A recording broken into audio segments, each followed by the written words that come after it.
नमो भगवते वासुदेवाय। श्रीमद्वाल्मीकिरामायणम् आरण्यकाण्डम् 18 सर्गः। शूर्पणखाविरूपणम्। ततः रामः कामपाशावपाशितां स्वच्छया श्लक्ष्णया वाचा स्मितपूर्वमताब्रवीद्। कृतदारोऽस्मि भवती भार्येयं दयिता मम त्वद्विदानां तु नारीणां सुदुःखा ससपत्नताम्। अनुजस्त्वेष मे भ्राता शीलवान् प्रियदर्शनः श्रीमान् अकृतदारश्च लक्ष्मणो नाम वीर्यवान्। अपूर्वी भार्यया चार्ती तरुणप्रियदर्शनः अनुरूपश्च ते भर्ता रूपस्यास्य भविष्यति। येनं भज विशालाक्षी भर्तारं भ्रातरं मम असपत्ना वरारोहे मेरुमर्कप्रभायताम्। इति रामेण सा प्रोक्ता राक्षसी काममोहिता विसृज्य रामं सहसा ततो लक्ष्मणमब्रवीत्। अस्य रूपस्य ते युक्ता भार्याहं वरवर्णिनि मया सह सुखं सर्वान् दण्डकान् विचरिष्यसि।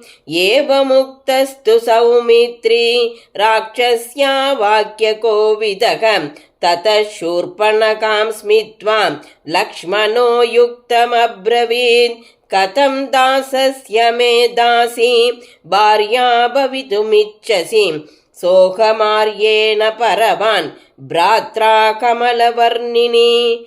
समृद्धार्थस्य सिद्धार्था मुदिता वरवर्णिनी। आर्यस्य त्वं विशालाक्षी भार्या भवयवीयसी। येनां विरूपामसतीं करालां निर्नतोदरीं भार्यां वृद्धां परित्यज्य त्वामेवैष्य भजिष्यति। को हि रूपमिदं श्रेष्ठं सन्त्यज्य वरवर्णिनि मानुषीषु वरारोहे कुर्याद्भावं विचक्षणः।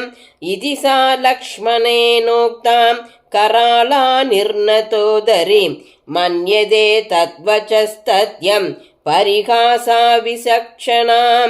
सा रामं पर्णशालायाम् उपविष्टं परन्तपं सीतया सह दुर्दर्शम् अब्रवीत् काममोहिताम्। येनां विरूपामसतीं करालां निर्नतोदरीं वृद्धां भार्यामवष्टभ्य मां न त्वं बहुमन्यसे। अद्ये मां पक्षयिष्यामि पश्यतस्तव मानुषीं त्वया सह चरिष्यामि निस्सपत्नायता सुखम्। इत्युक्त्वा मृगशापाक्षीम् अलादसदृशेक्षणाम् अभ्यधावत्सु संक्रुद्धां महोल्कारोहिणीमिव। तां मृत्युपाशप्रतिमाम् आपतन्ति महाबलः निगृह्य रामकुपितः। ततो लक्ष्मणमब्रवीन् क्रूरैरनार्यै सौमित्रे परिहासकदञ्चन न कार्य पश्य वैदेहीं कथञ्चित् सौम्य जीवतीम्। इमां विरूपामसतीम् अतिमत्ता महोदरीं राक्षसीं पुरुषं व्याघ्रं विरूपयितुमर्हसि। इत्युक्तो लक्ष्मणस्तस्याः क्रुद्धो रामस्य पश्यतः उद्धृत्य खड्गं शिच्छेद कर्णनासं महाबलः। निकृत्तकर्णनासा तु विस्वरं सा विनद्य च यथा गदं प्रदुद्राव घोराशूर्पणखावनं। सा विरूपा महाघोरा राक्षसी शोणितोक्षिता ननाद विविधान्नादान् यथा प्रावृषितो यदः।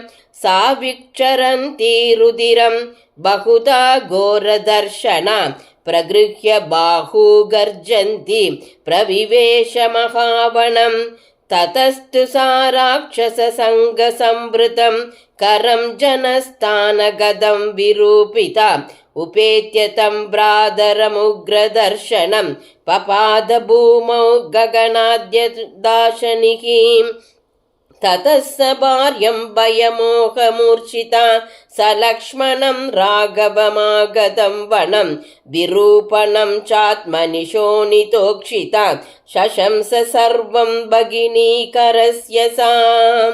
इत्यार्षे श्रीमद् रामायणे वाल्मीकिये आदिकाव्ये चतुर्विंशतिसहस्रिकायां संहितायाम् आरण्यकाण्डे शूर्पणखा विरूपणं नाम 18 सर्गः।